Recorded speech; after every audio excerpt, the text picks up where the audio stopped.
terlepas apapun isi pertemuannya ya, yang belum pernah sampai detik ini kan diungkapkan oleh Bang Surya Paloh sendiri yang tahu ceritanya atau Pak Jokowi sendiri. Tapi secara simbolik menurut saya ini hal yang sangat positif.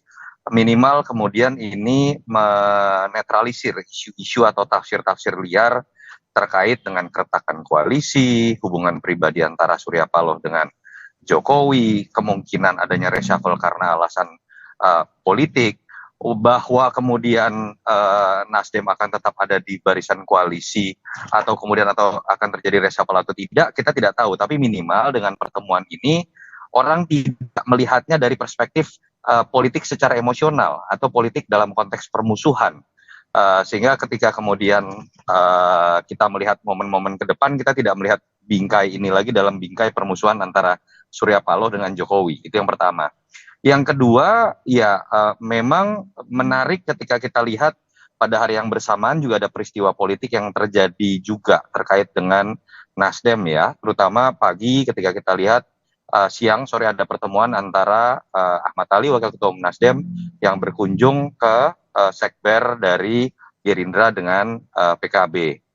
Di saat yang bersamaan juga muncul statement dari Demokrat yang menyatakan dukungan kepada Anies Baswedan dalam isu mengenai keretakan hubungan koalisi perubahan gitu kan.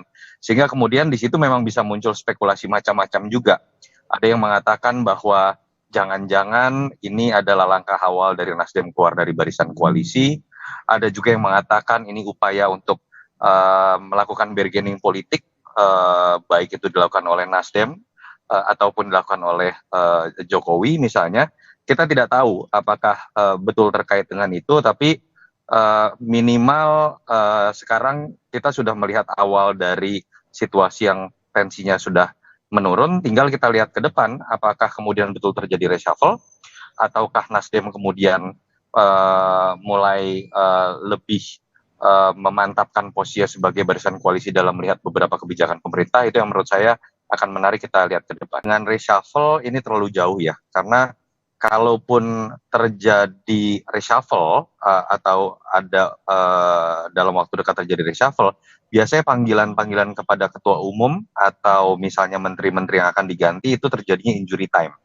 Tidak jauh-jauh hari seperti sekarang. Kalau katakanlah kita selalu menduga hari Rabu, itu kan kemarin hari Kamis ya menjelang hari Rabu itu masih lama lah ya. Saya tidak menduga ke sana.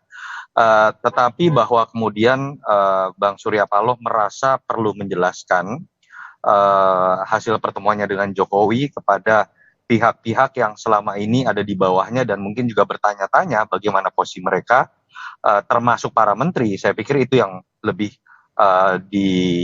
bisa kita spekulasikan kemarin ditujukan oleh Surya Paloh, termasuk kan kalau saya dengar bukan hanya kepada menteri-menterinya, beberapa petinggi partai yang memang lingkaran dalamnya Bang Surya Paloh juga dipanggil ya, dan beliau sepertinya merasa perlu bercerita sehingga kemudian apa yang jadi komitmen dalam pertemuan itu bisa diturunkan juga oleh orang-orangnya di bawahnya, baik di kabinet ataupun di anggota legislatif. Kemarin bukan ditujukan untuk reshuffle ya, tadi saya sudah sebutkan kalau kita membaca biasanya timeline pertemuan dengan menteri yang akan diganti atau ketua umum dari partai yang kadernya akan diganti sebagai menteri misalnya, itu biasanya terjadinya injury time sekali. Jadi saya tidak melihat ke arah sana. Andai kata pun Pak Jokowi memang berniat melakukan reshuffle, pastikan pertemuannya tidak hanya dilakukan dengan Surya Paloh,